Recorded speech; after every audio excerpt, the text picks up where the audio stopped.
దేశ రాజధానిని మించిపోయిన తెలుగు రాజధాని.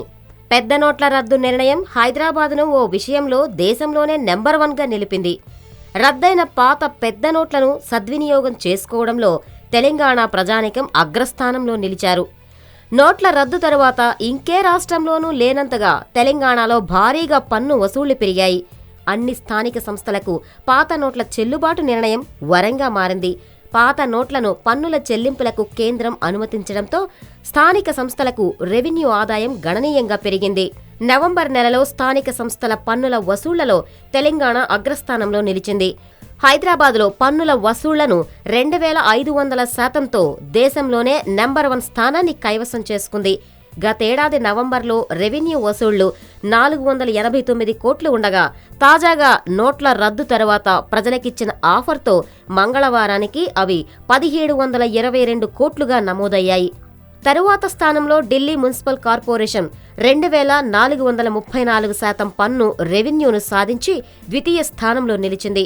గుజరాత్ రాష్ట్రంలోని సూరత్ మున్సిపల్ కార్పొరేషన్ 2314% పన్ను రెవెన్యూలను ఆర్జించగా దక్షిణ ఢిల్లీ మున్సిపల్ కార్పొరేషన్ 2037% పన్నులను వసూలు చేసింది. రాజ్కోట్ మున్సిపల్ కార్పొరేషన్ 1275% పన్ను వసూళ్లు రికార్డును సృష్టించాయి.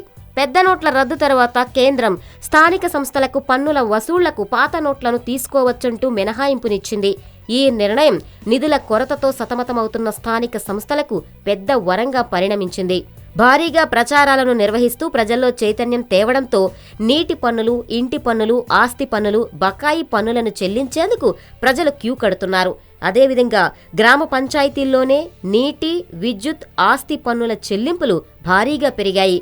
మరోవైపు పెద్ద నోట్ల డిపాజిట్లకు అనుమతించిన ప్రభుత్వం పెద్ద మొత్తాలపై నిఘా పెట్టడంతో పన్నుల చెల్లింపులకే ప్రజలు మొగ్గు చూపుతున్నారు.